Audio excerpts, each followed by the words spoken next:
My name is Burke Hedges, author of the best-selling book, The Parable of the Pipeline. I open my book with a story about Pablo and Bruno, who take two very different paths in their quest for financial independence. What you're about to see is the delightful animated story of their adventure.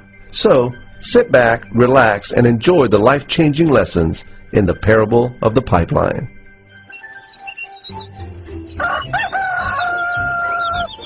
Far away, in a small village, near a beautiful valley, lived two friends, Pablo and Bruno.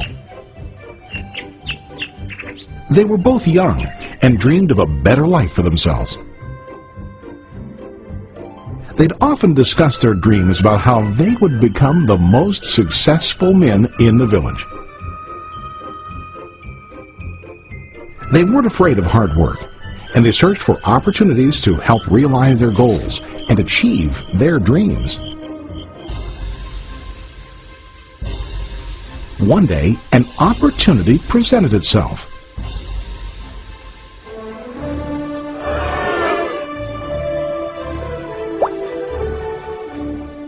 The mayor of the village decided to hire two people to bring water from a spring up on the mountain, across the valley, back down to the village. They were to be paid based on the amount of water delivered to the village.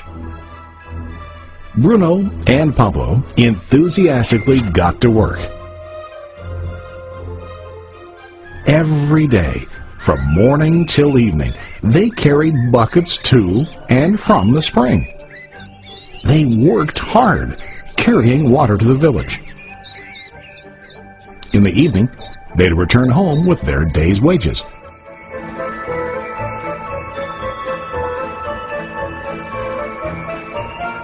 Bruno was satisfied with his work and the money he earned. He was sure that with this work he could achieve his dreams. Bruno thought that to increase his wages he could use bigger buckets to bring more water each trip. He believed with a larger income he would soon be able to buy a cow and the house that he dreamed about.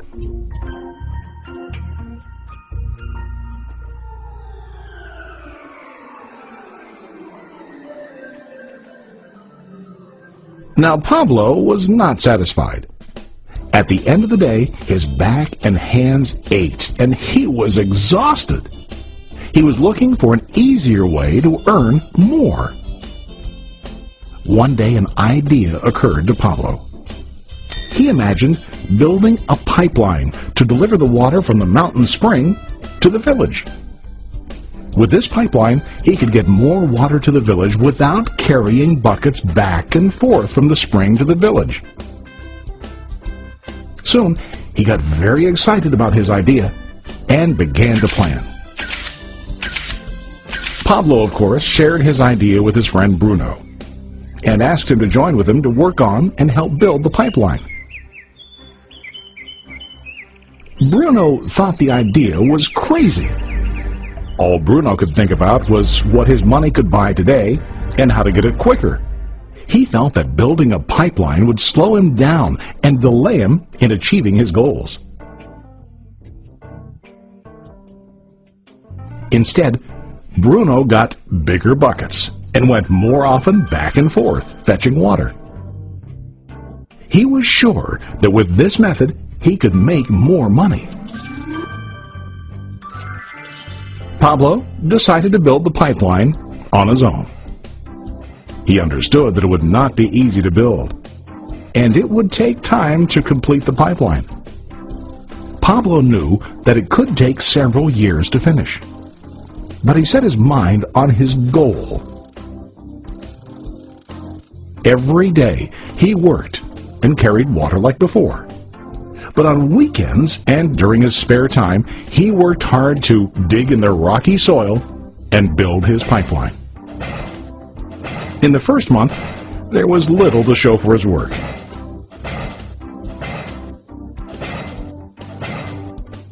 Bruno and the villagers laughed and teased him. They called him Pablo the Pipeline Man. During this time, Bruno's income doubled. He already bought a cow and a bigger house. His lifestyle changed. He now spent time after work in the bar, enjoying his hard-earned wages from delivering water.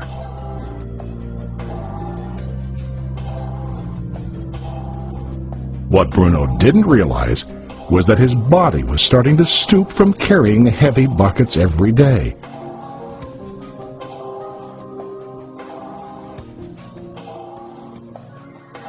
His face looked worn and his body tired. Soon, he began to carry less and less water due to the wear and tear on his body.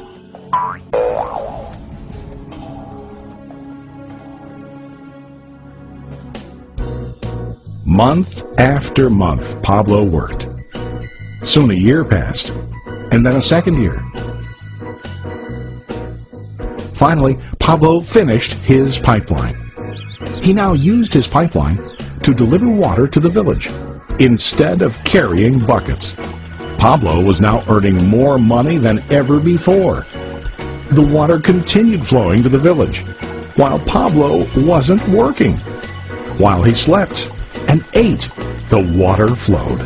Pablo was happy and proud of his insight, persistence, and hard work. Now his income flowed as long as the water flowed through his pipeline.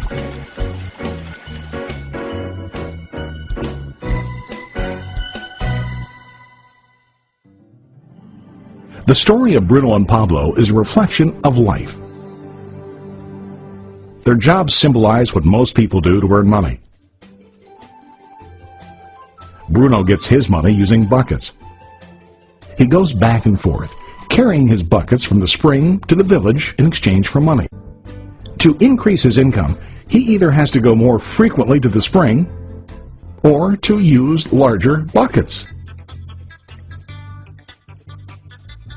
It's common in real life to increase our income by working harder. For example, working overtime or getting a second job. We also increase the size of our buckets by accepting a higher paying position, which often includes spending more time on the job. Most of us exchange time for money like Bruno. We know that every person has only 24 hours in the day and that it's not possible to use all our time to work. The most difficult time comes when we can no longer exchange time for money due to age, health, or other reasons. Then, our income stops. Now let's review what Pablo did. Very wisely, Pablo did not exchange all of his time for a limited income, but he used some of his time to build a pipeline. He knew that the pipeline would bring ongoing income as long as the water flowed. An ongoing income that multiplied the time he worked each day. Pablo knew that someday, maybe because of age or health, he would no longer be able to exchange his available time for money. Pablo knew that if he could make his idea of a pipeline work, then he only has to do the hard work of building the pipeline. After the pipeline was completed, Pablo was able to monitor and maintain the flow of water to ensure that his income will continue. Pablo has shown us that to earn an income, we don't always have to directly exchange time for money. There really are better ways. How about you? Are you still like Bruno, who directly exchanges time for money? Or do you want to be like Pablo, building and maintaining a pipeline for ongoing income? If you are interested in the idea of building your own pipeline, contact the person who lent you this presentation. You can start building your pipeline today.